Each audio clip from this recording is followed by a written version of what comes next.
Thank you, Chairman Cooper. As you said, the first application we're reviewing tonight is S-2026-21 for Zachary Jones. This is in the old business section of tonight's agenda. It was previously reviewed for a 14-foot setback in consultation with the applicants. And as evidenced by their submitted documents, they really need 12 feet in order to facilitate this use. And so this is the subject property here. As you can see, for the A5 zone, or A1 zone, this is a relatively small parcel, just right at an acre. Don't forget to cut your mic on. Here we can see some dimensions as well as their proposed addition to the house.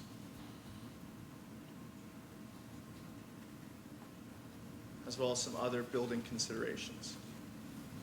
Okay, as a variance, we're required to review it against KRS 100.243. The meat of KRS 100.243 essentially establishes the findings necessary for the allowance. In this case, the request has to arise from special circumstances which do not generally apply in the vicinity, that the strict application of the provisions of the regulation would deprive the applicant of reasonable use of the land, and that the circumstances are the result of actions the applicant has taken subsequent to the adoption of the zoning regulations. In this case, what we're really looking at is the reasonable use of the property. Here again, some site pictures. Staff was fortunate enough to get to go out and do a site visit for this location. Here you can see direct measurements taken at the site, relying on a survey line placed by the applicant's surveyor. And given the application submitted documents as well as staff's review, we've made the following findings.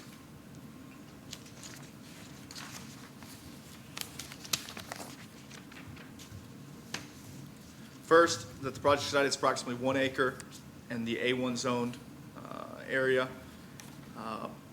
And in the A1 zone, we require a minimum of 50-foot setback. Next, that the project site is substantially smaller than the typical 5-acre tract that you would find in the A1 zone. To add on to that, just to clarify, this is a legally created parcel, and so inherent to that are the uses within the zone. The property is currently developed with an existing single-family residence and associated driveway.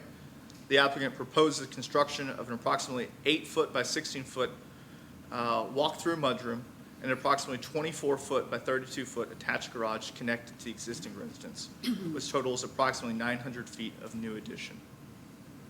The eastern portion of the property contains overhead utility lines, trees, and drainage features that limit development opportunities. The existing residence is located approximately 18 feet from the northern property line, limiting expansion opportunities in that direction. Furthermore, staff finds that the southern side of the residence represents the most practical and feasible location for the proposed addition. And then finally, based on staff's review of the proposed structures, dimensions, site layout, and all other submitted information, we find that the 12-foot setback would reasonably allow the applicant to accommodate the addition, and that in doing so, we would not adversely affect the public health, safety, or welfare, and we would not substantially alter the essential character of the general vicinity. Given those findings, staff does recommend approval for the variance, reducing the setback from 50 feet down to 12 feet, and placing on it our standard 4 conditions: that the property is subject to all requirements of the Georgetown-Scott County zoning ordinance and subdivision development regulations, that the applicant shall comply with all requirements of other federal, state, and local regulatory entities. The applicant shall provide copies to the Board of Adjustment of all permits issued on behalf of the applicant as a result of the approval of this building, but not limited to any business-related certifications, licenses, regulatory permits, or any recertification when required. We condition that the applicant shall obtain a building permit from the building inspection office prior to any construction, and that the applicant shall return to the board prior to any changes to the approved conditions. Does the board have any questions for staff? Any neighbor concerns or phone calls to the office or anything? None that I'm aware of. None that you're aware of? Any further questions for the staff? In your all's opinion, there won't be a problem with the runoff from their property to the Helms property, and he still stands behind his letter, right? Again, to the best of my knowledge.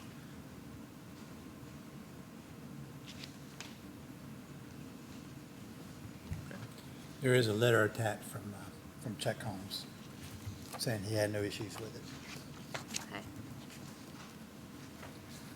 Okay. Anything that the applicant would like to add?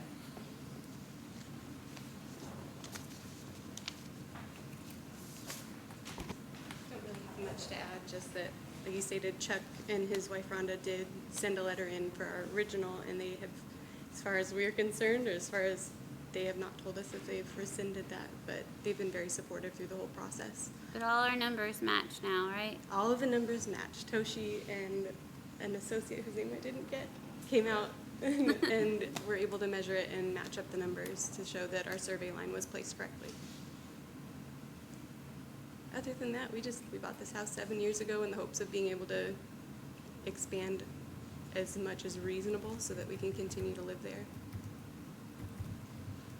Any further questions for the applicant? Any other public comments that would like to be made?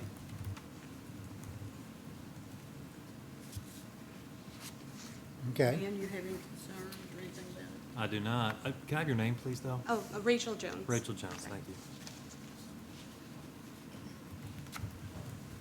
The print quality is pretty impressive. I had a Zachary's, the applicant. Figured that wasn't you. Hanging out back there with the kids. Everybody's had time to look over the application? I'll make a motion if you're ready. Okay. I'll second. Call for motion? I'll make a motion to approve application number S-2026-21, Zachary Jones for variance in accordance with staff findings and recommendations. Okay. I second. All in favor? Aye. Against? Motion carries. Thank you. Okay, thank you. Okay, the next one is file number S 2026-23. It's a variance application to reduce the southern side yard setback from 50 feet to 20 feet to allow the construction of a storage garage at 7771 Cincinnati Road. The applicant's name is Daniel Sparks. Okay. So we're seeing another side yard setback variance that we're looking at here. In this case, from 50 feet down to 20 feet. This is the subject property in question. Let's go ahead and take note of the topography and where the existing residence lies. There's that topography laid out. Obviously, in this area, we have a lot of hills. Findings necessary for granting a variance. We went over it in the last one, but I just want to clarify, in reviewing variance applications, when we're looking for the reasonable use of the property, tied inherently to that is the understanding that we only want to grant the minimum relief necessary to facilitate that reasonable use. In this circumstance, and in staff's analysis, essentially the conclusion we've come to, and the reason we have chosen to recommend denial, is that we believe that the applicant can reasonably utilize the property with a setback less than 50 feet, but greater than the 20 feet. It is the applicant's property, and I'd like for him, and he's here, and he'll speak on that.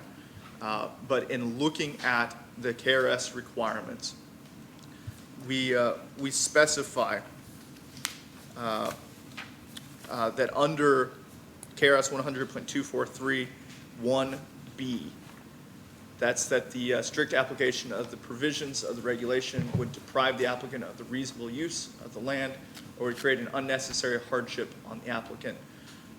Essentially, the finding is that to accomplish this goal, they could do it with a slightly larger setback, and so that's what staff is going to advocate for. As you see here, this is the existing home site, as well as the proposed garage space. It is a relatively small garage at only 900 square feet. And as you can see, if you'll reference the yellow box there, and then we'll come back to the topography map. You can see that just to the north of where the proposed site is, it does fall off considerably.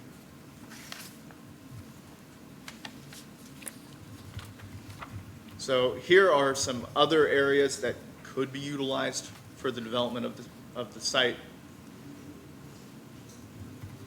I'll pause there for a second. Again, where they'd like it to be, the topography of the area, and then several areas that the staff had identified that could potentially facilitate the use. But again, recognizing that the topography will dictate the reasonable placement of this structure. Okay. Yeah, my fingers are icy. So with that understanding for the project proposal, staff has the following findings. That it is a 19.8 acre parcel in the A1 zone. The property is currently developed with a single-family residence. That the applicant has requested this variance to facilitate the construction of an approximately 900 square foot garage. That the proposed garage would be located approximately 20 feet from the southern property line, requiring a 30-foot reduction from the 50-foot stated setback.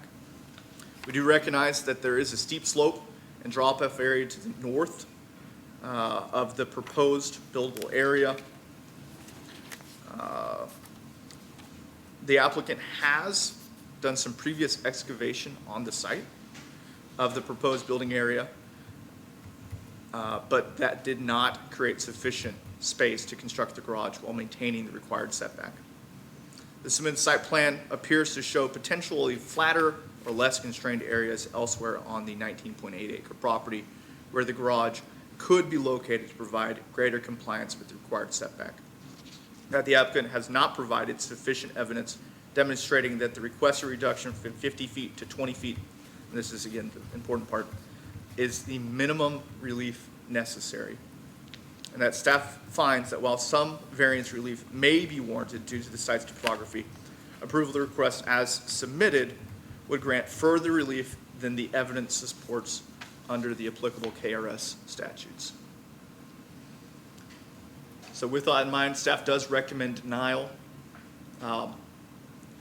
If you would like to, in your packets, the applicant did submit an overall site plan. This is the page I'm looking at here that came with their application. As previously stated, there could be some other areas on the site that could facilitate this same use.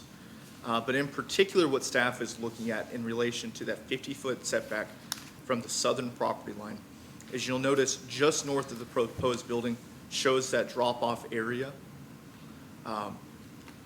Frankly, staff thinks that you could push that building just a little bit closer to that, minimize the amount of changes that would be required to facilitate this use, but also increasing that setback just ever so slightly.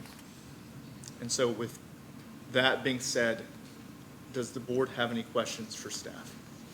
Did you all go out and visit the site? Have you all visited that I site? have not. Did someone else? Do you know if Toshi made it out there? I'm not sure if Toshi did this site or not. Luckily, the applicant is here, though. They're very familiar with the site. Good. I went out by there and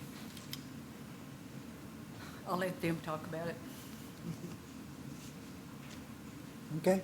No Any- concerns or phone calls or anything? None. Very good. Anything else for staff? Can you Okay. put the topography back up, Brett? Thank you. Thank you. So, there. Okay, with the applicant, please. Good evening, y'all. My name is John Woodall. I'm an attorney, and I'm over here a lot with the Planning Commission mostly.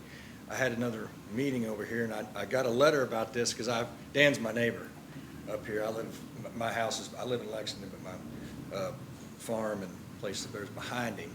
He's a great neighbor. I got the letter in the mail about it. We talked about the fact that he's doing this. He's just trying to build a barn for his tractor and so forth. And I don't have a problem in the world with where he's putting it. The road you see right there goes on around back to my place. We've got a great group of neighbors and so forth.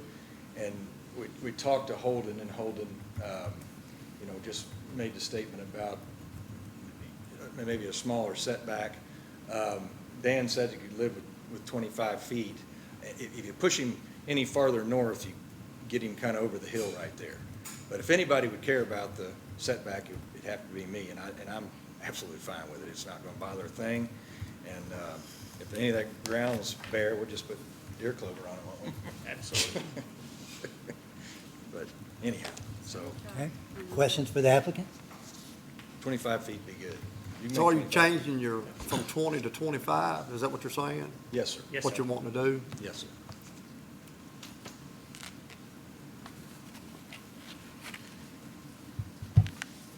You got anything to add?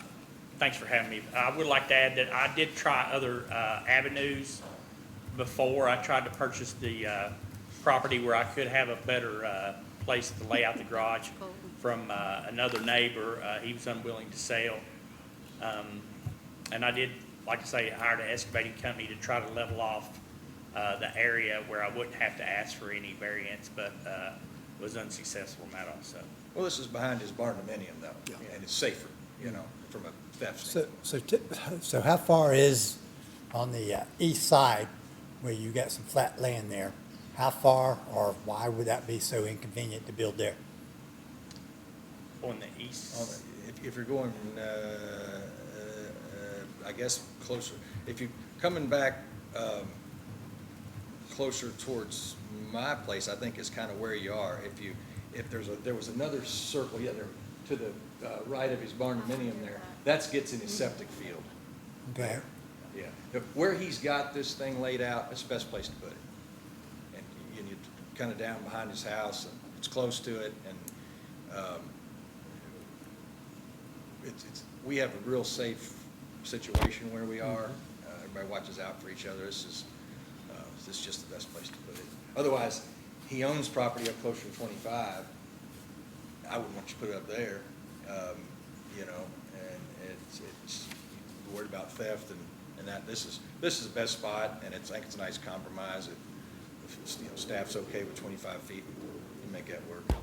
Holden, what about staff on that as far as moving to the 25? Yeah. What's y'all's thoughts on that? So the applicant requested 20. Staff review, this 20 was probably giving up a little too much. With that said, and I've just referred back to that drop-off area, that seems like a good place for it. We don't want to get any closer to the drop-off area. I think you had mentioned to me that that's fill dirt, and so you got to be careful about using too much of that.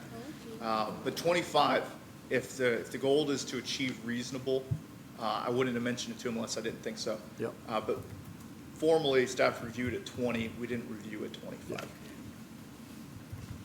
Yeah, when I said 25, I meant US 25, up closer to the highway. Because there used to be years ago, there was a trailer home up there, there's the pole's still there. And I think the lady you bought the property from might live there at some point, but So it's not there anymore. your property is the one that has the circle? Mine? Yours? Uh-huh. No, I kind of surround Dan, kind of horseshoe right there. I'm where you see the road that here. I was thinking the only person that could Right be here. living person closest to All around here. We have, when this entire area, when I was younger, it was close to 200 acres. And there was two stockbrokers from Lexington at the time that bought it, and then they divided it into like 100 acres apiece. And they built two, kind of barn homes up there. But then over time, there was a couple other tracts that were divided off. There was I forget the family's name, that used to farm the whole area up there. I got to talk to this lady one night. It's fascinating. But in any event, that I kind of surround Dan in a horseshoe.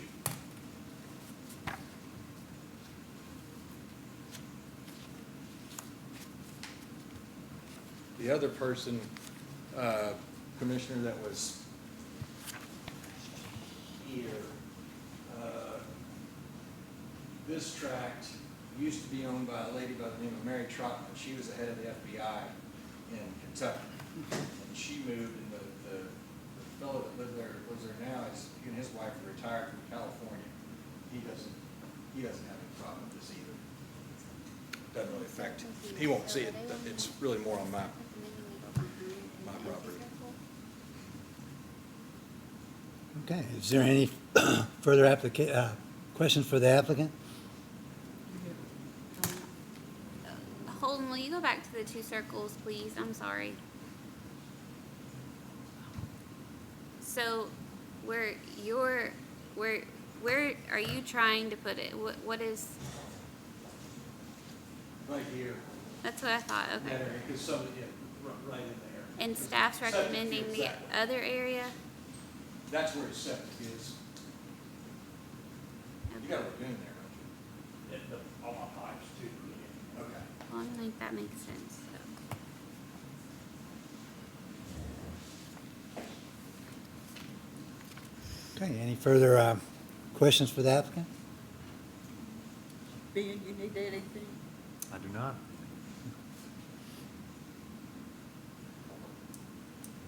This one would be a tough decision. Do I hear anything from the board? Well, he's moving. So if this does get approved, you're just gonna put in there, it's gonna be 25 feet off of it. It'll be reverbiage on it. So, because staff has prepared findings for denial, it would be my recommendation that the board would make its own findings, essentially, again, pointing to that KRS statute of reasonable use of the property, and then granting in the motion that 25-foot setback.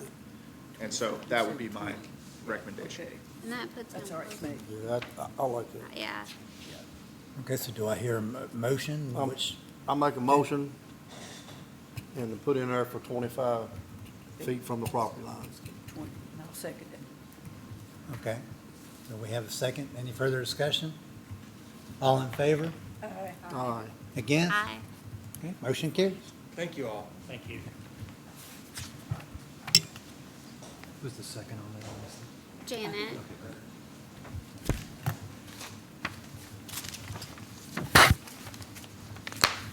Okay, the next one will be file number S 2026-24. we're just, A variance application to reduce the northern side yard setback from 50 feet to 19 feet to allow the placement of a manufactured home at 209 P Ridge Road.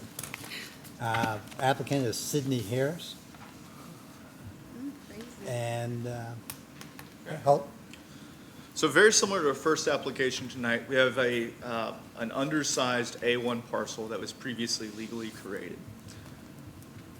Unique to this case, however, is we're requesting that side yard setback to the north of the property from 50 feet down to 19 feet, understanding that the mobile home or manufactured home has already been placed on the property.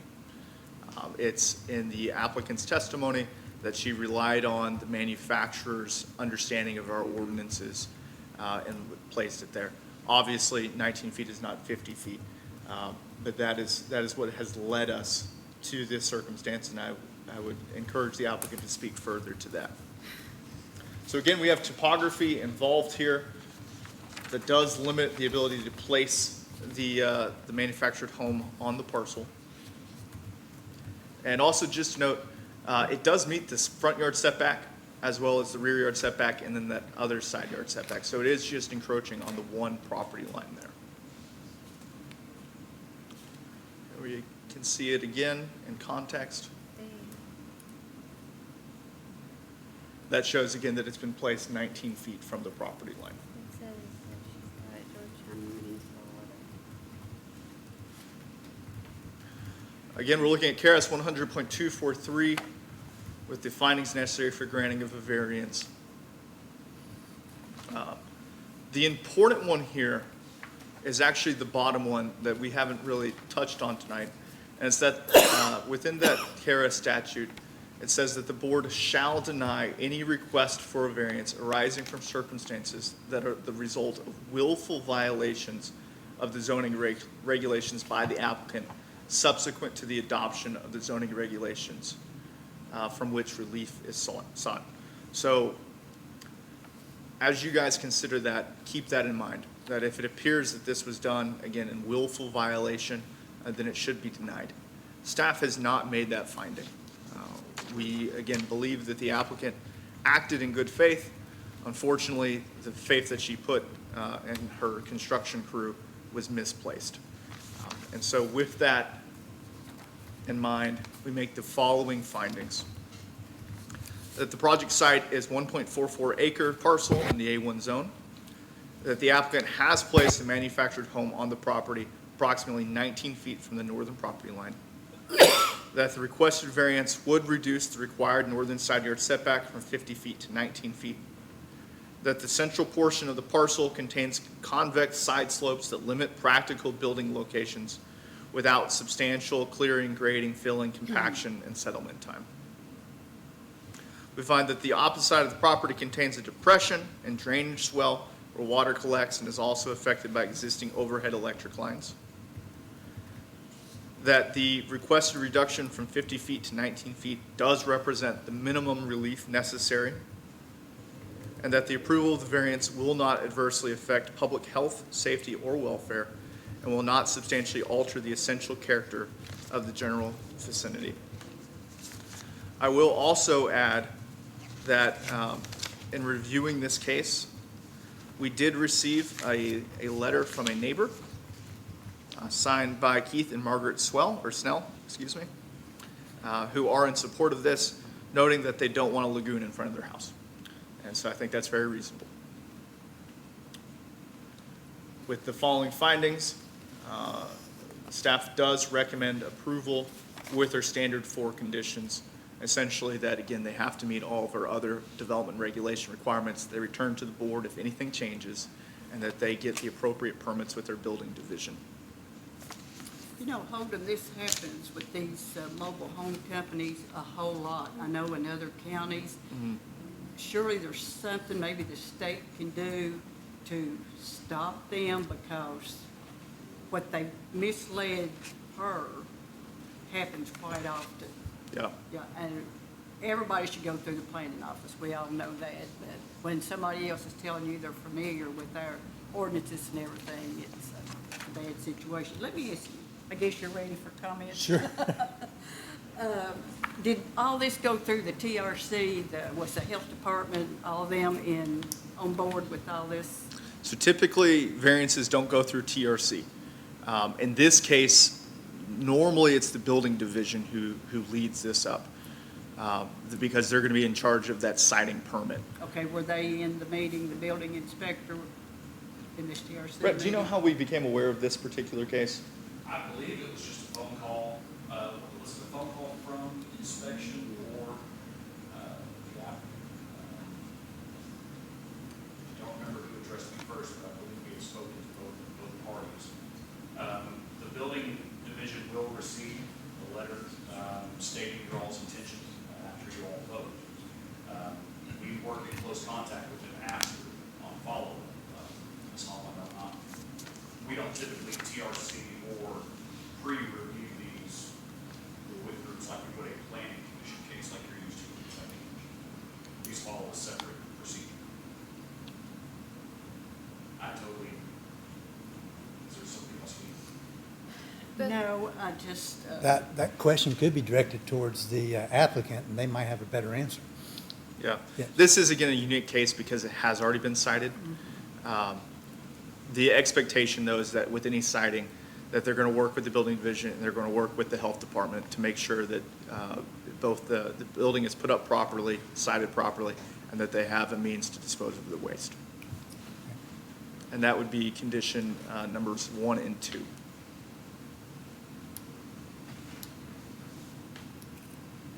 Okay, can we just hear Okay. from the applicant?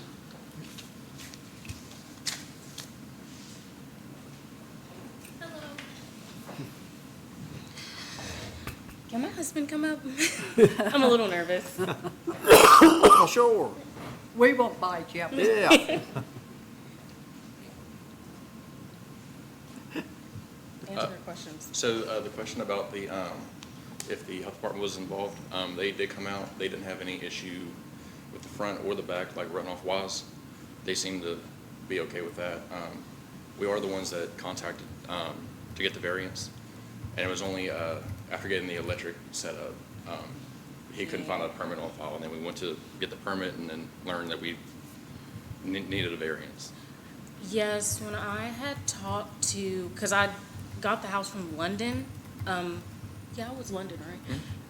London, and I had asked, like, hey, have you worked in Scott County? Are you aware of their rules? And they were like, yeah. And so I was like, okay, cool. Set up my house. I'm ready to live. So they said they had a permit. So I assumed that was the building permit. And I just assumed a lot of things, and I'm in this mess now. So I did not mean to do this at all. Yeah, so I actually called them and asked them if there were any permits pulled to place the home, since finding out that you're supposed to do that firsthand. And they actually didn't, like they told me, we've never heard that, we're not aware of that. I was kind of, blown back by that. Yeah, and then they told me a separate thing. So I was not very happy with that. Let me say this, a little bit familiar with the people you dealt with. My son went through the same thing. He bought a mobile home to go on my parents' farm, and went through the same thing with this company. He bought his mobile home from them, and just so happened, me telling him, being on the board here in Scott County, he needed to pursue in the county he lives in. So that's a company that's a little bit flaky, I think, so. Yes. But you've learned something from that. Yes, I have. Are there any other Are you all questions? currently living there? No. No, we have to live separately. Yeah. He's in West Virginia. Yeah, the house has been up since November, and we've just having setback after setback, this being the latest. Hopefully, going forward, things should speed up if approved. So you didn't get a permit at all for that to be set? No, Yeah, but most of the time that the trailer companies actually get your permit and all that stuff. Yeah, that's I what we lived were in a told. trailer too, and the people I bought it off of actually applied for all of that. They worked around here, whatever, that's 20-some years ago, So 30 years ago, 40. I believe Right. our move-in date was supposed to be after Thanksgiving and before Christmas last year. Yeah. yeah, they were telling us that, the permit that I was told there was a permit. So, when they placed it, I was like, okay, good, I can go ahead and get the septic people in. I can go ahead and, because when I originally cleared the land, I wanted it to be in the middle, but because it slopes so horribly, because it kind of slopes and curves over to the side, kind of into like a ditch. I think there's pictures in the. There may be my pictures in there, but I doubt it. It's hard to kind of tell. But they told me I wouldn't be able to do that without putting substantial fill, and they were like, nothing can be placed there. So I was like, oh. So they poured concrete right there and set it down. So do you already have the septic system installed? Oh, no, sir. Okay. We were getting building permit to do this right. Okay. So we were handling the electric first because our septic guy said that we would need a holding tank for about a year while he trucks some more dirt right behind because of the soil being so bad. I think it's 15 foot behind the house. But he said that would have, the holding tank would have to have electric and stuff, so that was the first step. And it was actually our electrician that told us that we would need permits. Okay. Yeah. Yeah, so, we dealt with 3 or 4 people. Sad you in gotta it. learn the hard way. Yeah. I definitely don't like learning the hard way. Do you have any more questions for me? Any further questions for the applicants? Okay. I'd like to go ahead and make a motion to approve, And I second. based upon the conditions of approval of the staff.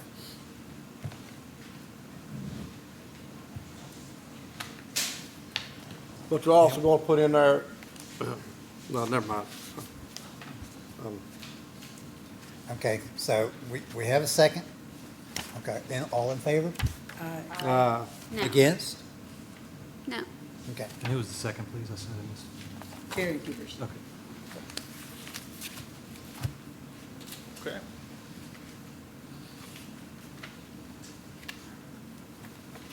Okay, we move on to S 2026-25, which is a conditional use permit for a secondary residence for a family member at 537 Seabury Road, Karen Hodge is applicant.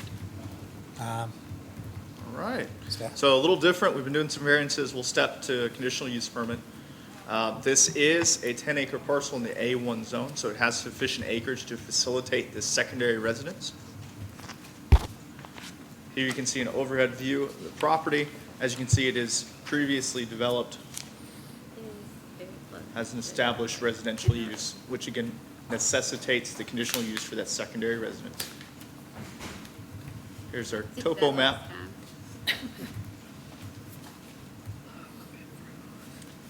Okay, as a conditional use permit, section 4.12L of the Georgetown-Scott County zoning ordinance permits secondary single-family residences, family members, or farm workers as a conditional use in the A1 zone. And then per the schedule of area and dimension regulations, the A1 zoning district allows one dwelling unit per 5 acres. With a total of 10 acres, as previously stated, the subject property meets the density requirement to support both the existing primary residence and the proposed secondary residence. Furthermore, in our analysis of this, the applicant does indicate that the proposed structure will comply with the minimum setback requirements of 50 feet from all property lines and will be located at least 100 feet from the existing primary residence. We have recommended that 100-foot spacing as a condition of approval. I know we've talked about this in the past, but I'll just emphasize the reason that 100-foot setback is important for these secondary residences is there's nothing in our ordinance that prevents in the future from a subdivision taking place to split those apart. And what we don't want to do is create a non-conforming use or structure in the future. And so by having that 100 feet of separation, if in the future those were to be divided, it would still meet our setback requirements after subdivision. So that's where that 100-foot spacing comes from. Again, that's where the current residence is and where they anticipate putting the secondary residence. I'll also just plug very briefly that Scott County did recently adopt accessory dwelling units as an allowed use in the county. And so now we offer 2 different options for meeting the residential needs of residents of Scott County. Okay, so our findings are that the project site is 10 acres and the A1 zone, that this is a permitted conditional use permit, that the A1 zone permits 1 dwelling unit per 5 acres, and therefore the subject property meets the density requirements, that the applicant has committed to locating the secondary residence in such a way that it won't create nonconformity in the future, and that the approval of the conditional use permit is not anticipated to adversely impact public health, safety, or welfare, or alter the character of the general vicinity. So we've created the following conditions.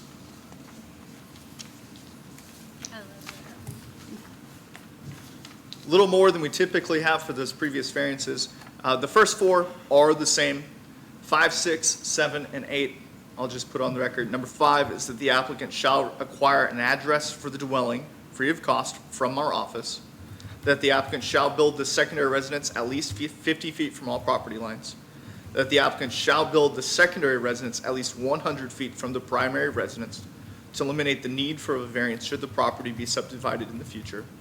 And that any driveway access onto Seabury Road shall require prior approval from the Kentucky Transportation Cabinet.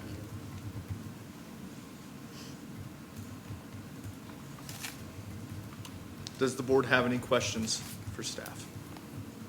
Let me ask the applicant, this is the David Jacobs. Who's the applicant? It Who's the is. Yes, applicant? ma'am. Oh, you are, okay. This is the David Jacobs house, okay. Seems like everybody knows. Oh, yeah. Andrea, well, no more, but, yeah. Good people. Any further questions for the staff? No, but the comments, I love 3, I love 8, and I love the separate address. Okay. I love the update. Any further questions for the applicant? It's a family member. Hello, I love it. I like it when it's used for what it's supposed to be. Okay, do I hear any further questions? Do I hear a motion? I'll make a motion to approve it. Second. All in favor? Aye. Against? All right.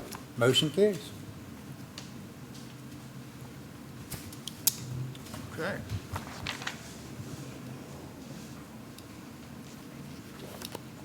Okay. Am I getting ahead of I myself love here? it when it's like what it's intended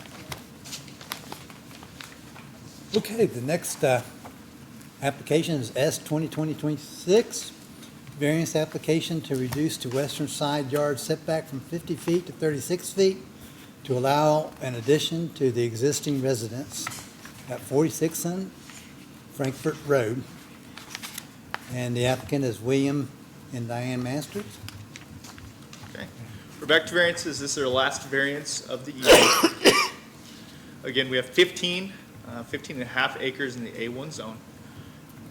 And the request is, again, to reduce the minimum side yard setback from 50 down to 36. Here's a picture of the parcel. As you can see, it's a developed parcel, clearly agricultural in nature, on the southern half.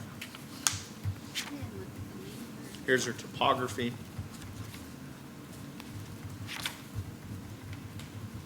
And here's a proposed layout. So as you can see, lots of features, again, in interest of the agricultural use of the property. The applicant, and locating their, or requesting this variance, is obviously trying to preserve as much of the agricultural uses of the property as they can.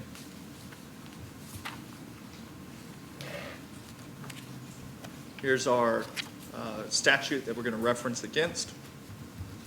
Again, the important one here is that the strict application of the provisions of the regulation would deprive the applicant of reasonable use of the land or would create an unnecessary hardship for the applicant.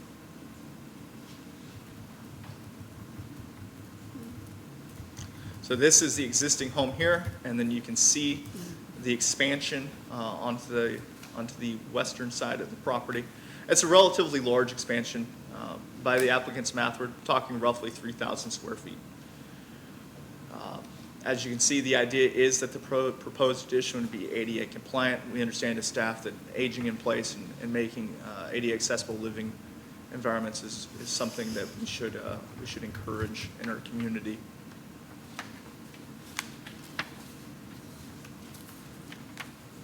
The applicant did provide us with a number of renderings showing what after development it could look like.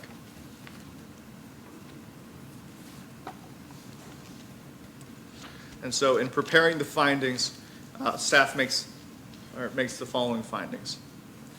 Project site is 15 and a half acre parcel in the A1 zone, which typically requires a 50-foot setback. Property is currently developed with an approximately 1,500 square foot single-family residence and improvements associated with the existing horse farm use. The applicants propose an addition on the western side of the residence with maximum dimensions of approximately 100 by 30 feet, consisting of an attached garage and additional accessible living space.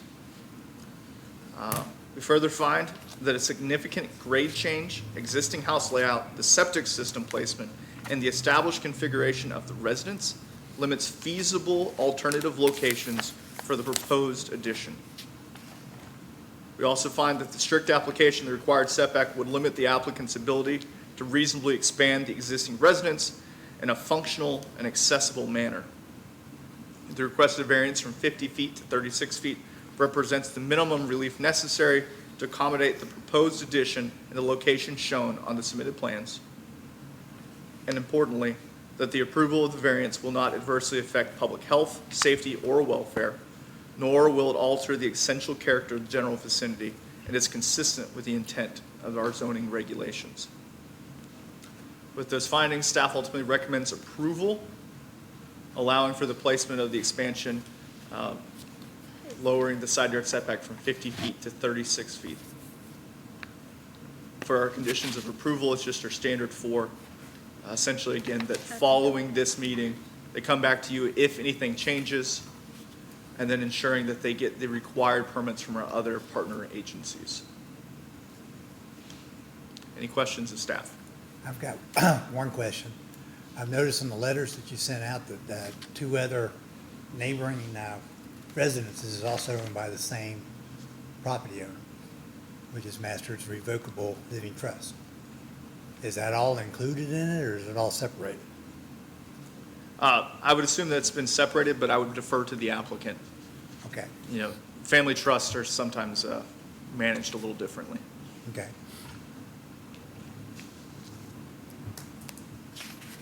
Was there any neighbor concerns about the, None in the record.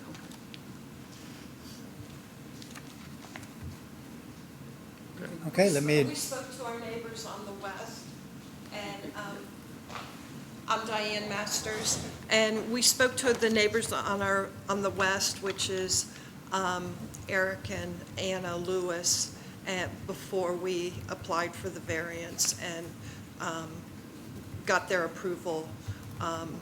They did not have a problem with it. okay, how about these other two properties? Is that? I'm sorry? The other two properties at 4520 and, where's the other one? And it's listed as 4600 as well. Are they all in for the same application, or is there all different parcels?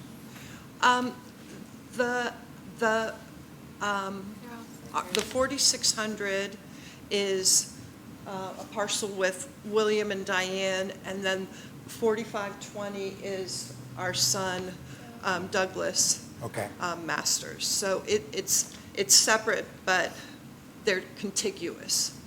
Okay.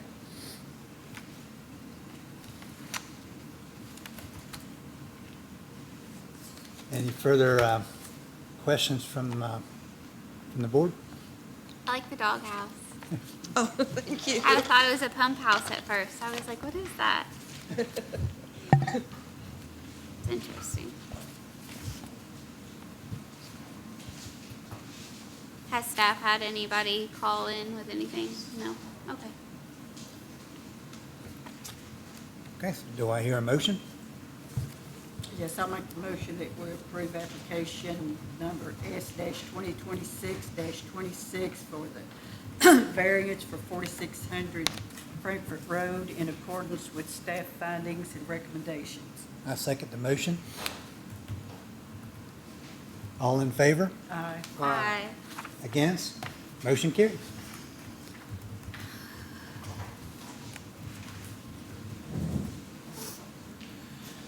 Okay, and S 2026-27 has been postponed, so we move on to administrative review. That's their first postponement, right? So this is a- First, right?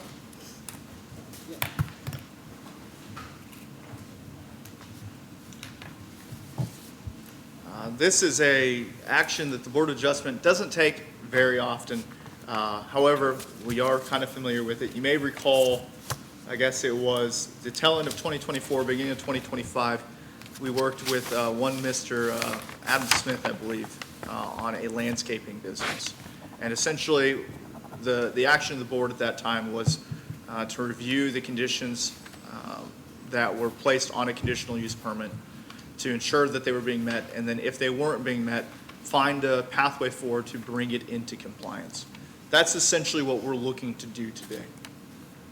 And so what we're looking at here is a previously issued conditional use permit, that's S-2016-17, which was a conditional use permit for a welding and fabrication shop with additional warehousing and outdoor storage locating at 5460 Leestown Road, currently doing business as C Logic. It's important to understand that when we look at the development of the site, C Logic, the current tenant at that property, is not the first tenant that's been there. It has a history of a similar use going back decades at this point. And I'll let the applicant speak for themselves, but it's my understanding that they did a lot of work when they came into the community to improve site conditions at 5460 Leestown Road. With that in mind, again, back in 2016, issued in 2016, they received a conditional use permit to do a number of welding, fabricating, warehousing activities on the parcel. Built into state statute related to conditional use permits is the ability for the Board of Adjustment to review the permits that it issues for compliance with its conditions. In late 2025, staff received a complaint from a neighbor, essentially alleging that the business activities that were taking place on site, specifically sandblasting, was negatively impacting the use of their property and the enjoyment of their property.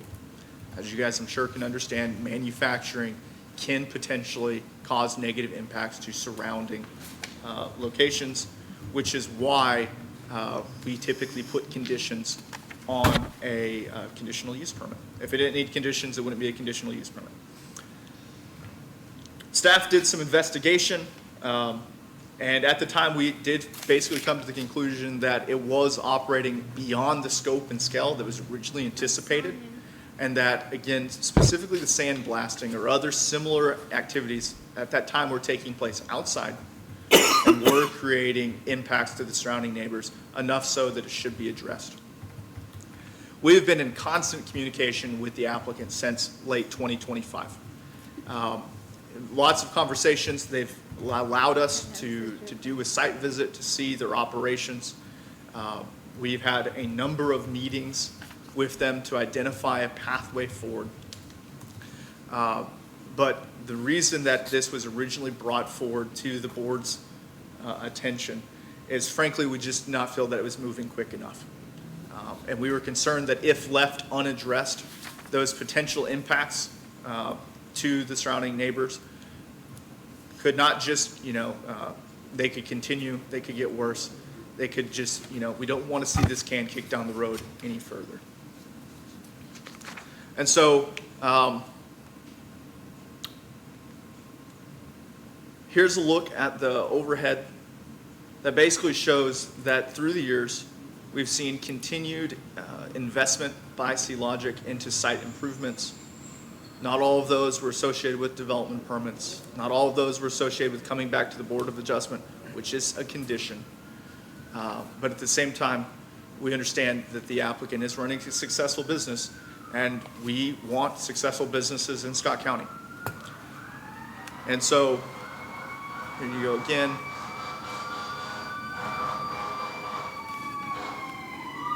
Just wait half a second. So we find ourselves at the end of July, or at the beginning of July 2026, and staff forwarded this letter on to the Board of Adjustment with the following findings. That the project site is 3.9 acre parcel, zoned B2, and is accessed off of Weisenberger Mill Road. That the site contains a long-running commercial welding and fabrication business. That KRS 100.237 allows periodic reviews of previously issued conditional use permits. That expansions in the use of the parcel constituted change and conditions requiring review by the Board of Adjustment. That outdoor sandblasting or other similar related activities is generating off-site impacts that are negatively affecting the character and integrity of the area. That these impacts cannot be reasonably mitigated given the current operations, and that a new development plan is required for the new building any new building added to the site.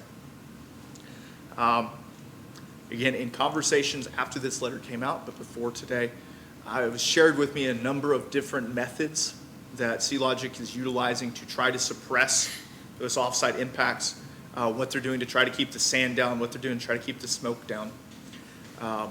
But ultimately, what we are looking for today, and it's different from when we wrote this letter at the beginning of July, is we are looking, number one, to figure out how we can reasonably mitigate those off-site impacts related to sandblasting or other similar activities that are creating particulate. And then number two, I had requested that they submit a updated development plan to the Planning Commission by August 3rd of 2026, and they have done that. So they have a current development plan in review in our office right now that will be going in front of the Planning Commission. That should, if enacted, the way that we see it drawn up, will mitigate against these negative impacts. And so my request at this point is to hear from the applicant, it's to hear from the neighbors, and then figure out what conditions, if any, need to be added to make sure that that sandblasting or smoke or whatever else it is being reasonably mitigated against. And then ultimately, though, give them enough time and flexibility to accomplish this development plan that they've proposed.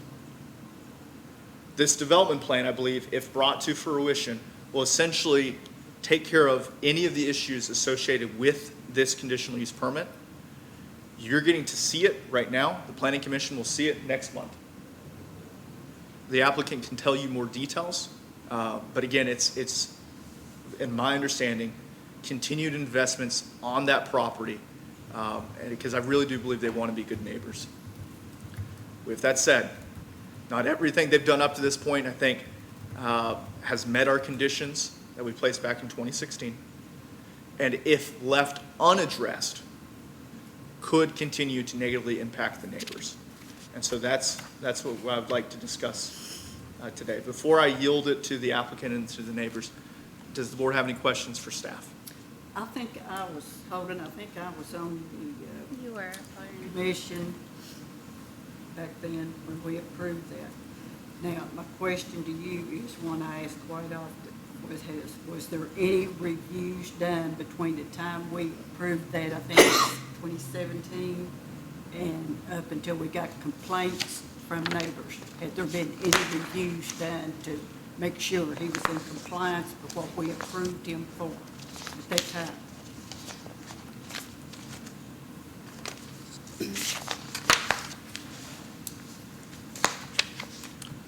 I will say this. We are typically enforcement based on complaint. In the interim period between my office, and again, I can only speak for the tenure that I've been here, between when we received that complaint and the initial issuance of the permit, I know that they had sought other development permits with other offices. Specifically, I know they had gone through the building permit process for some of the structures that they put on site. Those were not associated with the development plan, but they were seeking additional permits to try, again, I think to try to do the right thing. Those got hung up for a while. Talk to the applicant about that one. But as far as looking at the record to see if the record is silent whether or not we'd received any previous complaints, to the best of my knowledge, or if we had done any proactive review of it. Are there any code violations right now that are outstanding? None that I'm aware of. The major issue, and Rhett's been my partner with me along this entire process. The major issue that was outstanding when we first made contact was they had applied for a building permit. And then essentially there were some questions related to HVAC. You're going to be the expert on that one. But that permit had sat out there for a while. And when we originally approached them about getting a new development plan or taking care of some of these other concerns that the community has, there was kind of this understanding that they had to finish off the building permit plan first before they could do anything else new. And so in consultation with the applicant and in consultation with our building officials, we basically said, no, we can take care of these impacts and run those two trains at the same time. And so that's what we've been doing since the end of 2025. Okay. Rhett, does that? Yeah, I just wanted to touch just a little bit on the development plan process if possible, since I've got it. I am the staff member that's been assigned the development plan case. The state of Kentucky, as of this past July, I believe it's still just this past July, has empowered staff to do ministerial review. What that means is this application at this time meets all of our development criteria without any request for variances or waivers. So the application itself does propose about 8,900 square feet of enclosed space for multiple operations as well as staff break area. Staff does believe that the enclosing of these spaces will mitigate the effects. We just like to see the application progressing nicely, which it has. We are currently in the report writing phase of the review. That report is due out next week as a letter of determination signed by Holden. And Ms. Holland, you had touched on the TRC process before. This application has gone through technical review. There have not been any outstanding discrepancies, with the exception of, I believe they will be bringing more fire mitigation on site in the form of either a fire hydrant or increased water capacity at the road. That's going to be the discretion of the water company as well as the fire department out there in the county. Has the fire department, fire marshal been out there? Yes, they have. I do know they've had recent inspections out there and they're working through that stuff. But as far as you asked if there were any open code violations. As part of our development plan process, as well as for the Board of Adjustments, all applicants must complete a property tax and code enforcement compliance sheet. All appropriate providers and overseers, to include code enforcement, have signed off on that sheet saying that they may advance in the process and they are clear of violations. Was there any limitation for working hours originally? Yes.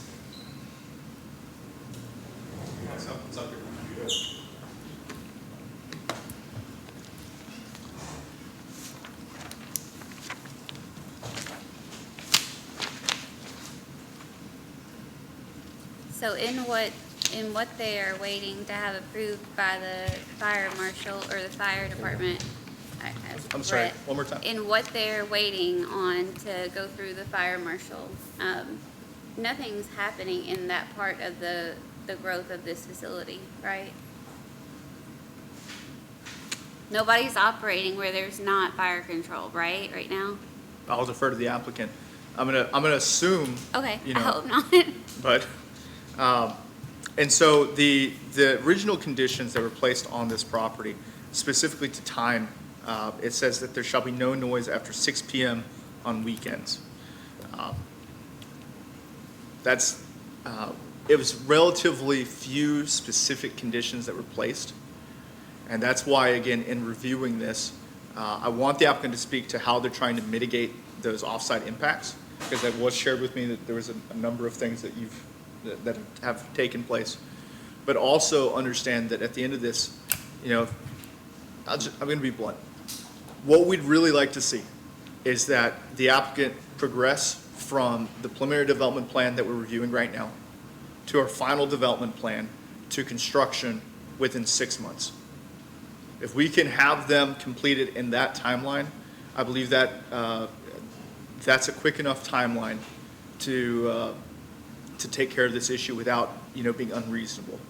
At the same time, in that 6 months period, we have to ensure that the neighbors who are here are not getting sand blown on them 24/7, or again, not 24/7, but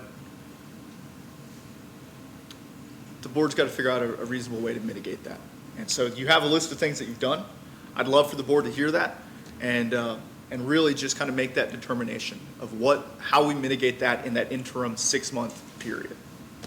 And that's what staff has right now. Okay. That good? Yeah. Thanks, sir. Harold Sims, my pleasure tonight to represent C-Logic, we are the applicant on the development plan process. We're responding to the administrative review tonight for the commission. In this particular case, we have a conditional use permit for the operation of medical fabrication business on this location. Just to clarify, the issue regarding sandblasting that the staff refers to is outdoor sandblasting.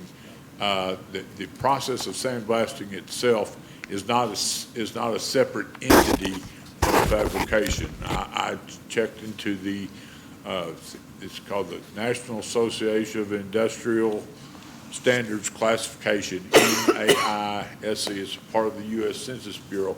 And if you're undertaking the sandblasting as part of a manufacturing process, it's not treated as a separate entity. The sandblasting is part of the fabrication because it's critical to the product that you're putting out. They essentially consider it to be a captive process to the underlying product that you're making. So I don't want the board to be concerned that you were approved for fabrication and you started doing sandblasting. Sandblasting is traditionally in some forms of metal fabrication, your end user requires a certain paint process that requires it to be, all the oils and everything to be removed before they do the painting. And some of their clients have that requirement, and that's why they do undergo a sandblasting process. A moment about sandblasting. The term is a little bit misleading in modern times from what I grew up as it was sandblasting, where they actually use sand. The particulate used in this particular operation at Sealogic uses a process. It's a garnet material. It's not a sand-based product at all. It operates with less dust. Now, in our particular operation, some of the contracts that they've received for some metal fabrication involve pieces of metal that to be worked on that are longer than the building that they had built to work on. So some of the sandblasting has taken place outdoors, and that's where we believe some of the complaints with the dust are generated from. However, I think the process that we're moving forward with the development plan will put all of that indoors in a building that will have a roof and 4 walls. There won't just be a metal building. It's going to have insulation, or blown-in insulation or rolled insulation. They're not really sure yet, to kind of minimize the sound as much as possible.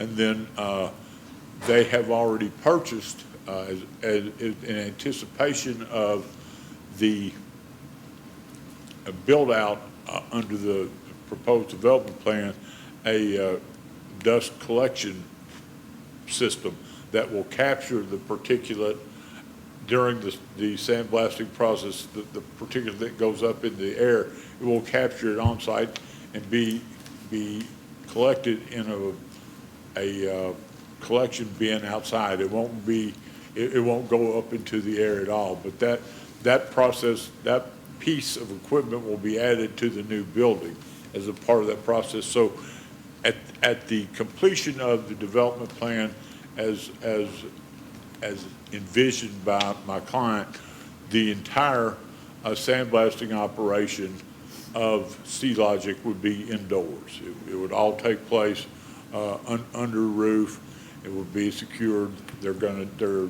He's not sure at this point in time whether he's going to do the blow-in insulation or rolling, but then it's going to have walls to cover the insulation.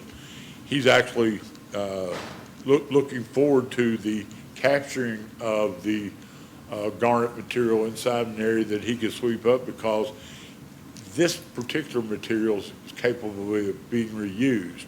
So he can capture the particulate that is bouncing around on the walls and in the floor and reuse it again. What he hopes will substantially result in some cost savings to him, rather than where it blows out underneath the carport now. When we met with, my client met with the staff in earlier part of this year after the complaint in late 2025, they implemented a temporary fix. It was, and I think in my client's mind, it was a temporary all along, because it's basically one of those large high-rise carports you see sometimes people put on over RVs, and they wrapped it with some a tarp, I guess, around. This is Chris Burrell. He's the safety and constructions. I'm one of Chris's project managers. Just have a little history with city work. So. Chris Furlong is the owner of Sealogic, or one of the owners of Sealogic, and this happened to be an anniversary vacation with his family that he had planned long ago. So he asked another member of his staff to step in tonight. But Chris Furlong has been working closely with the staff in terms of moving this project along. But to get back to our project, the end goal is to try to capture all of the, do all of the sandblasting indoors. All of our operations at that point in time will be indoors. They've purposely built this building to accommodate the longest material that they've had to date and then some. Another item that has produced some off-site impact is some complaints of smoke and that may have been some of what was noted as dust, but there is a part of the process here involves what is the material? The cutter? We use a plasma table. It's a plasma table cutter, and evidently during this process, when the plasma machine is first heated up and it first hits the metal where there may be some rust, a substantial amount of smoke will generate from that.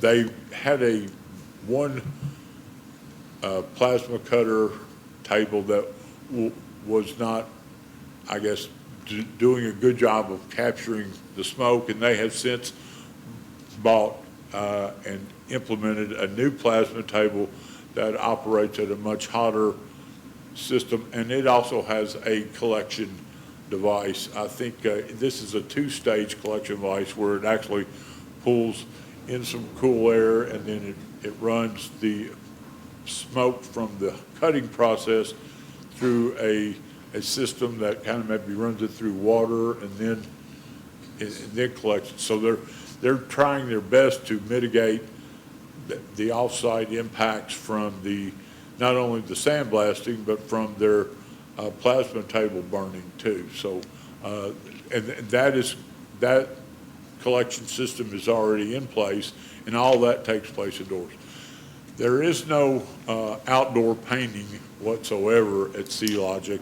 And there have been some concerns, and I've seen some representation that there must be some outdoor painting going on, but that I've been assured by the owner and by Mr. Burrell that they don't do any painting outdoor whatsoever. There was an allegation that I was concerned over burning wire. They don't burn wire as a part of their process at all.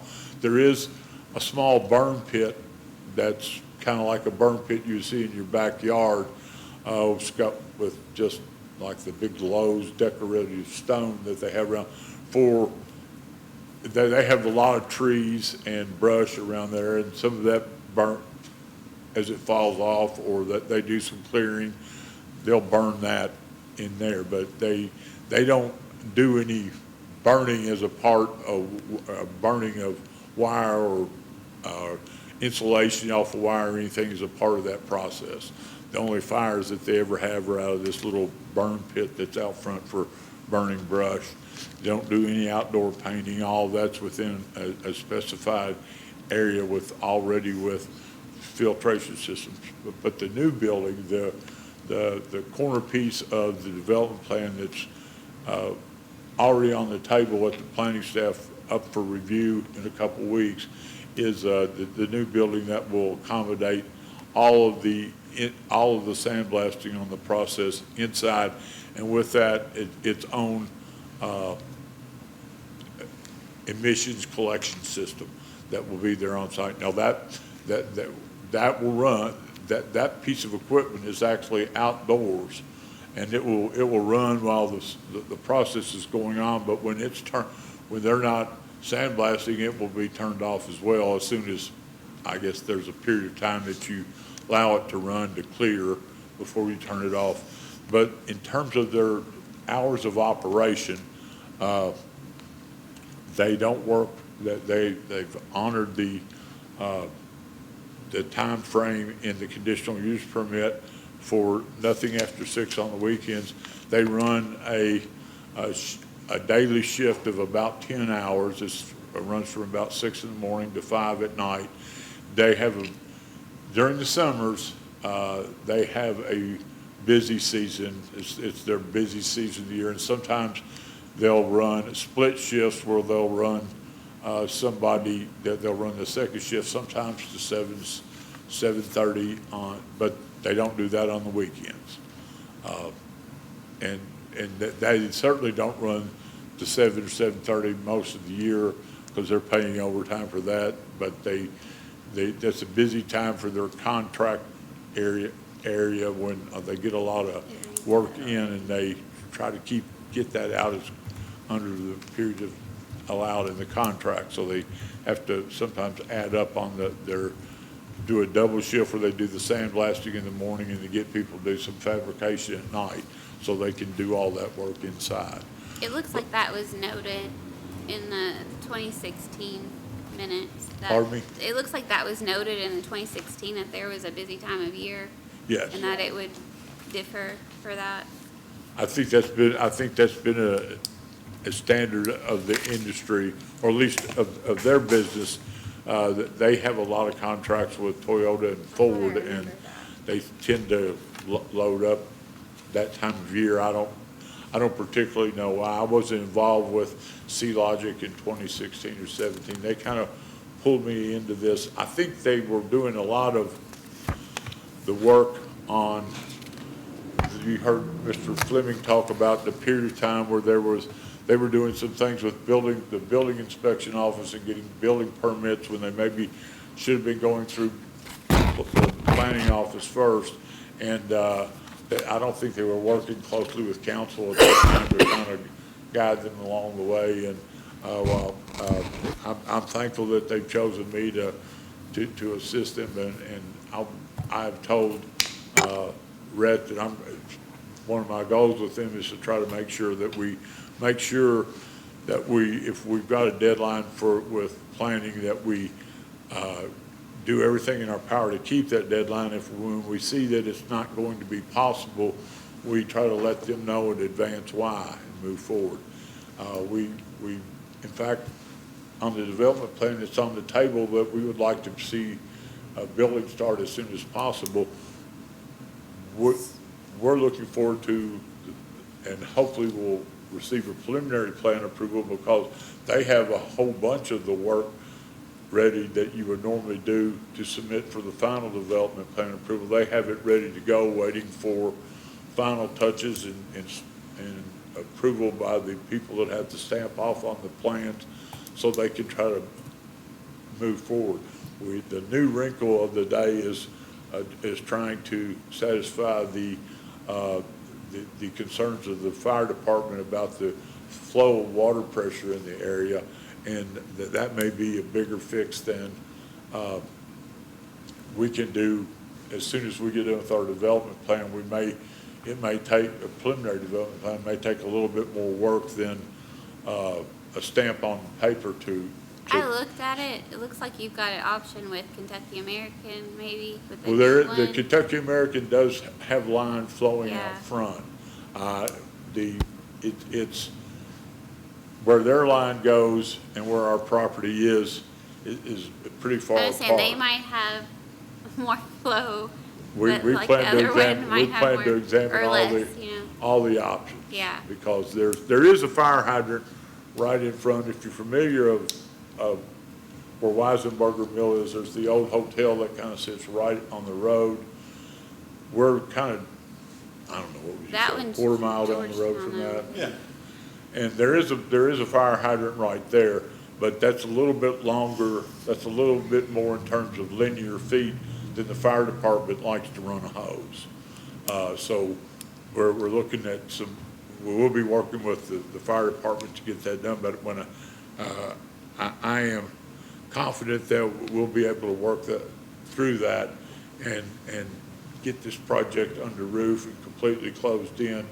If we can, he has some of the steel for the proposed building, because they are in the steel making business, is already cut and on site and ready to go. Footers were kind of already prepared. They're kind of just waiting for a green light on paper in a couple of places to begin working with putting the building up. So the C-Logic people want to get the building under roof and move forward with their project as quickly as you all want to see it done and as quickly as the neighbor wants to see it done, because Mr. Sims, I don't want to cut you short, but I'd like to allow a little bit of time for the opposition to speak. certainly. Okay? And If you- you've had the if, floor now for 25 minutes. I was kind of timing you there. I'm Holden. sorry. Okay. They I get paid by the- you all I get paid received by it the You all received it. No. by I understand. third. How many employees? You have the plan. You have? Right? At that location? So has total, this At that ceased? location? Okay, okay. Including the people who work in the office. Sorry, I'm running from that. That's okay, just a I problem. I asked Maybe Mr. Go ahead. 30 to 40?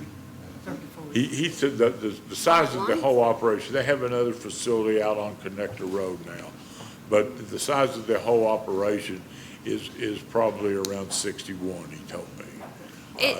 Can I ask one more question before you go? This has historically been there before the neighborhood, from what I was able to find, right? There was a fabrication, my research would show that there was an existing fabrication business on site in 1999. Okay, And there, it operated for a while as a fabrication shop and a auto mechanic shop, and then it went back to just fabrication alone.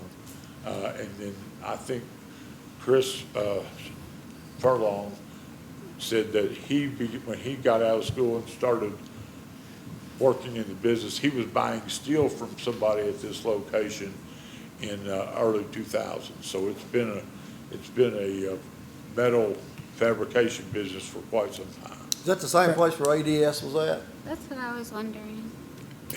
He mentioned, that wasn't a name, but I thought he mentioned a guy American named. Drainage System. Yeah, culverts. Yeah. They made the I big remember plastic the- pipes.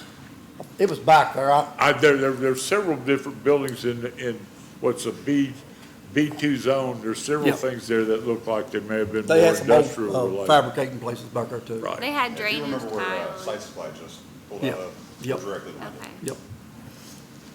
I'll certainly yield the floor to, and be available if there are any questions in the future. Sure. If you don't mind. Go ahead. Anyway, my name is Richard Clemmerson.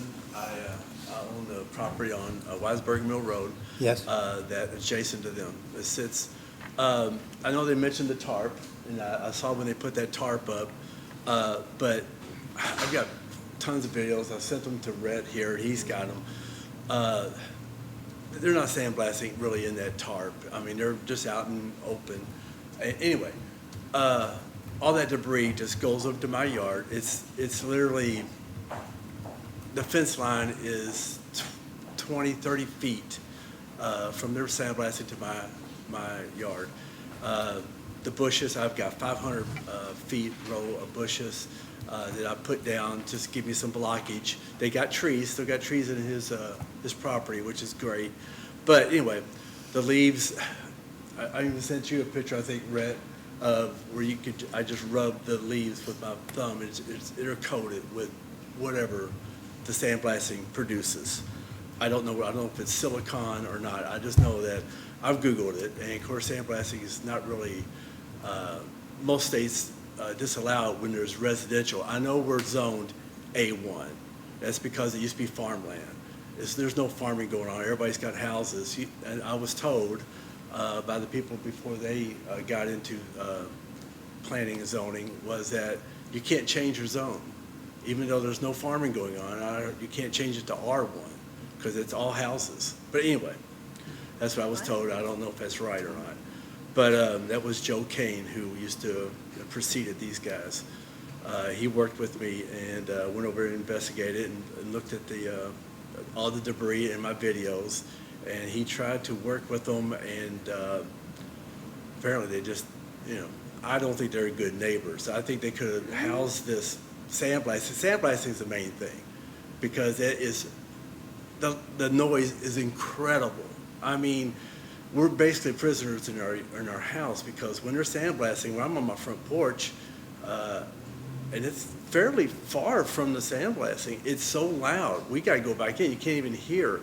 You know how loud the sandblasting is. I mean, Yeah, you ain't gonna admit it. But regardless, it's just so great. I know, silly to say. I'm sorry, sir. When did you purchase it?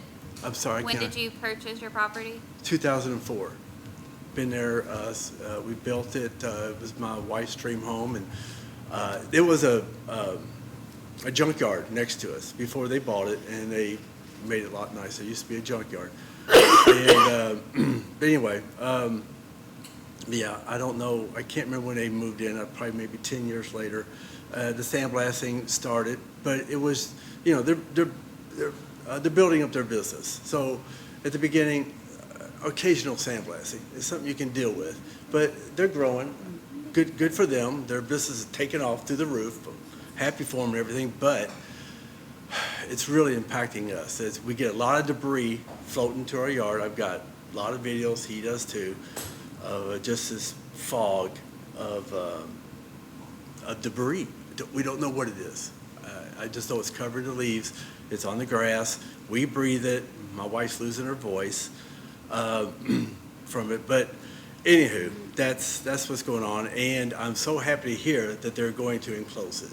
That's all we've ever wanted. Because sandblasting outside, I get it. I mean, it's a messy thing. It's very loud and messy. So I get why they're doing it. But it's next to houses. And that's not cool, man. It's just blowing over all the time. And so that's when I started talking to them and started giving them the videos and showing them pictures. And they're like, okay, we got to stop this. We can't live like this. You just can't. It's major impacting our life. And so they've given us some hope by investigating and then working with these guys. And they're going to enclose it. Wonderful, if it works out, because you just can't sandblast next to houses, man. It's just it's so dangerous. It's toxic.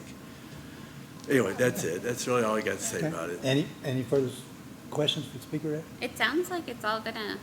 It sounds like you're getting what you want.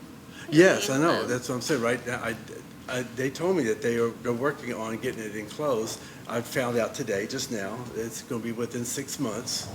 Wonderful. Let's hope it's really silenced the noise and filters. Do you have the any debris. buffering up tree line? Excuse me? Do you have buffering there? Yes, there's the trees on their side. It runs down the fence line. I guess the fence line is probably, was a good 500 feet. On your side? Excuse me? On your side? No, on their side is trees.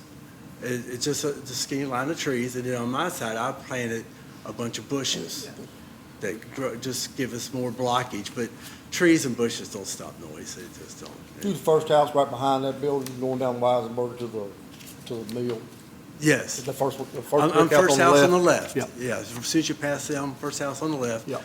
You probably most people here probably know Weisenberg and Mill Road. Mm-hmm. And so I've been elected by my neighbors there's another neighbor that's right behind them that's next to me and one next to me, and they talk about it all the time. And I said, look, they anointed me to get a hold of these guys just because it impacts me the most. I'm right next door. So kudos to you guys. Thank you for enclosing it. It just took this long. I mean, years and years and years of this. And so I'm glad I just hope they put up a nice building where it really stops the noise and filters the debris. It looked like the evolution had really improved the site, like what Holden had suggested. We'd be Like very when you had thrilled the if three that worked. different Is pictures. that the only complaint that your neighbors has got besides just the sandblasting? Sandblasting mainly for me because it's so incredibly loud and the debris. They do have a paint building, and he says it's enclosed. It is, but they leave the big doors open. Guess where this stuff goes? I mean, they probably have a filtration system. I'm sure they do. That vents it and maybe filters out some of the debris. But a lot of times, somehow, I don't know what that is, but I've noticed even when they're not sandblasting, it doesn't happen all the time. I'm not going to exaggerate to make a point, but it's like the paint fumes or whatever gets purged, and you get a big old. It just covers my whole yard. It's nothing but paint smell. And you just wait for it to drift before you can go outside. I don't know what that is. It's like a purge. Yeah, well, anyway, I know that they do paint. I know where they paint at, 'cause I've seen it. You can see it through the fence. And, but, you know, the big doors are open. I guess in winters, I mean, in the summer or spring, you're going to get that smell. But as far as, that's not my biggest concern. But my neighbors have talked about the paint smell. So apparently they smell it more than I do. My thing was the sandblasting. It's just, it's killing Okay, us. I've got one question. Okay. This would probably be a question you should be asking them. When they put this into a building, is there going to be any decibel testing done to see how the sound is affected?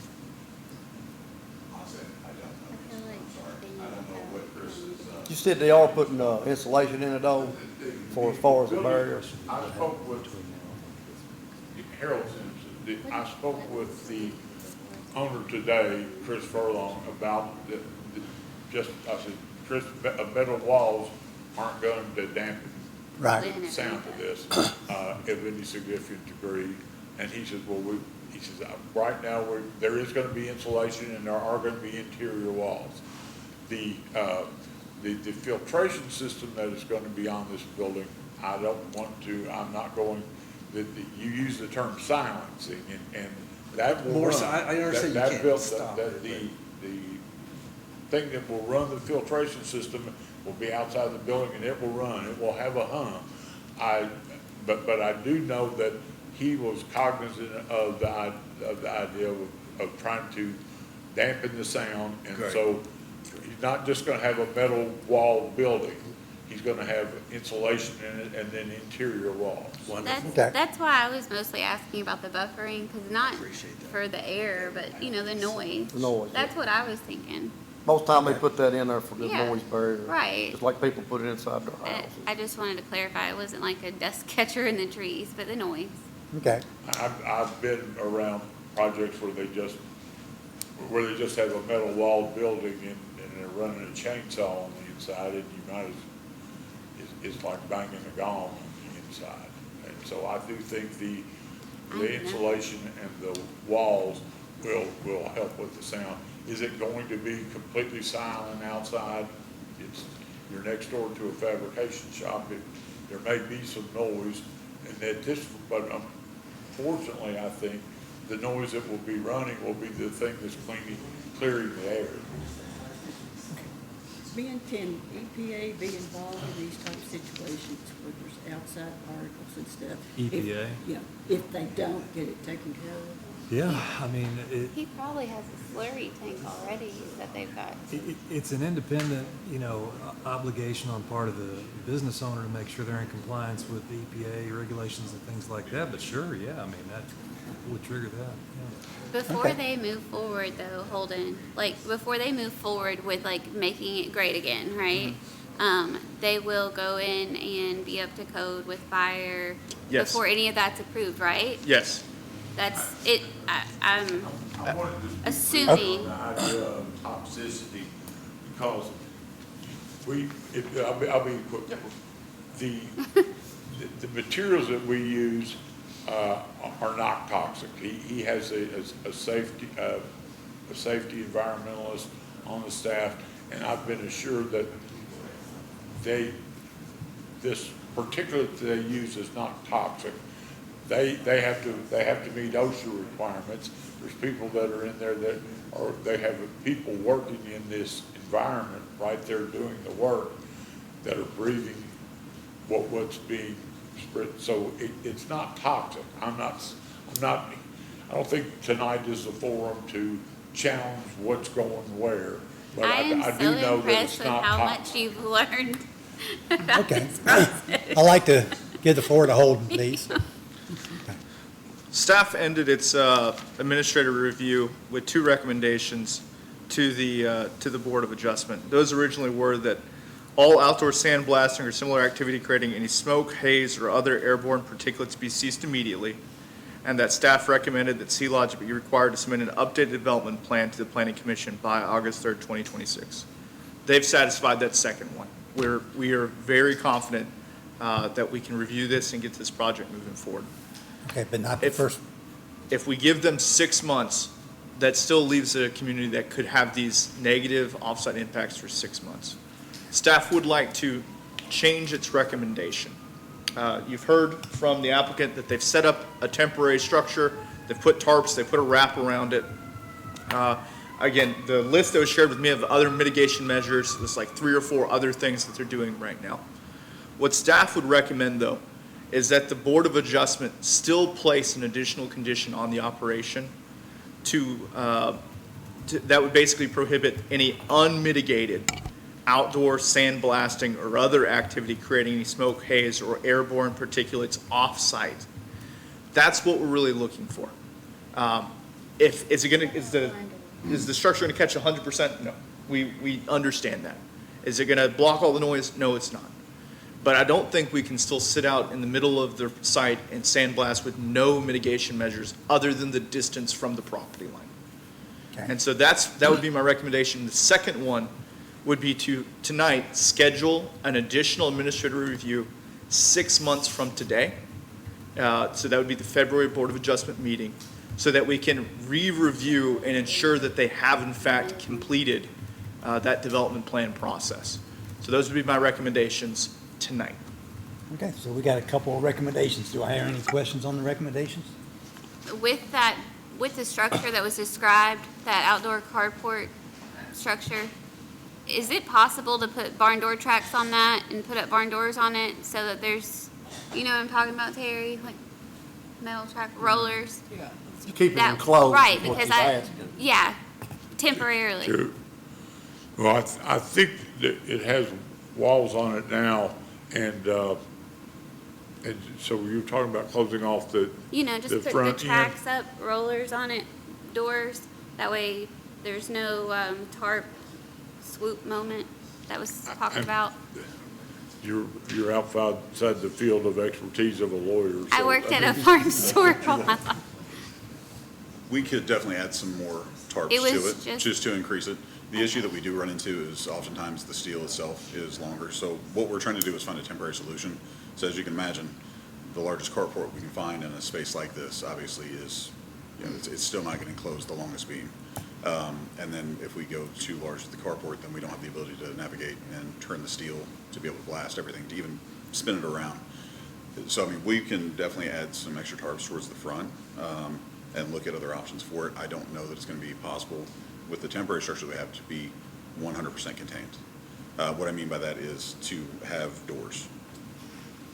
So what you got now is you pretty much got tarps up, and just like you're saying, I understand that your steel's too long to get into where you need to sandblast, so you just gotta kind of scoot it in. Yeah, as we you have to, sandblast we it. have a lot of times we have to take it, get it up on the forks. So and you're then still turn it. doing that right now for the time being, and you figuring in 6 months that you're gonna have that other building done? Actually to be able to do your sandblasting in that, or? That's what I'm being told by the boss. Usually anything he says, he gets, he wants, or anything he wants, he gets. Yeah. So, Okay, so we got 2 recommendations from the staff presented to the floor here. Chair Cooper, if I could just add one thing. Sure. Understanding you can't enclose long steel, and that would be unreasonable. That's right. What we're saying by unmitigated is it doesn't have to be closed in.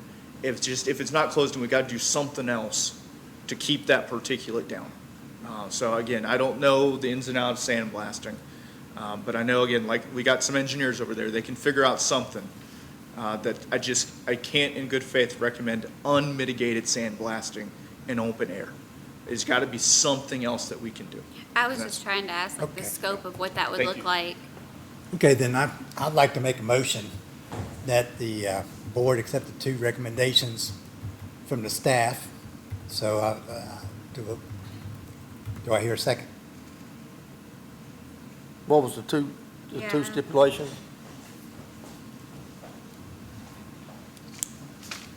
The first recommendation was to modify the previously approved conditions of approval for CUP S-2016-17 to add a condition to disallow any unmitigated outdoor sandblasting or similar activity creating any smoke, haze, or other airborne particulates. That was the first recommendation. The second recommendation was to schedule an administrative review of this conditional use permit for the February meeting of the Scott County Board of Adjustment. You bring it to a motion. Yes, I'm brought. I'll second it. Okay. In favor? No. Aye. Against? Motion carries. Okay. Board members, we have one additional item. This was covered at the last meeting. It is a modification of the bylaws for this board, essentially creating standards by which we can postpone conditional use permits and other applications to the board, allowing no more than 3 postponements after the original application, and ensuring adequate time for us to consider that postponement, namely requiring that any request for continuance be submitted no less than 1 week prior to the scheduled hearing. At this point, staff would recommend that the board make a motion to modify the bylaws in line with the proposed language.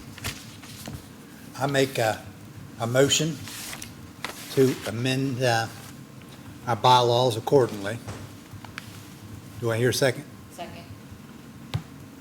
All in favor? All right. Against? Okay, motion carries. Any further business? If not, I'd like to bring up one thing to everybody. It's not for a vote or anything, but I want to I think we need another article or submitted for as attendance, as far as the board goes. There needs to be a limitation on how many meetings we can miss. And this would be including me. My health is going downhill, so eventually I'll be missing many meetings as well. So this is not directed towards one person. This is directed towards the future of this board in order to commit and do what it's here to do. So can we write up something as far as attendance goes? If the board would like to direct staff would be happy to draft such language. Yes. Okay, thank you. All right, thank you. Anything further? Can I have a copy of the bylaws? Like the whole copy? I tried to find it. It's not on there. Is the meeting adjourned? Yeah, just getting ready to, Okay. seeing what they're doing here. The staff done? Staff has nothing further. Thank you. Okay, and I make a motion to adjourn. Yeah.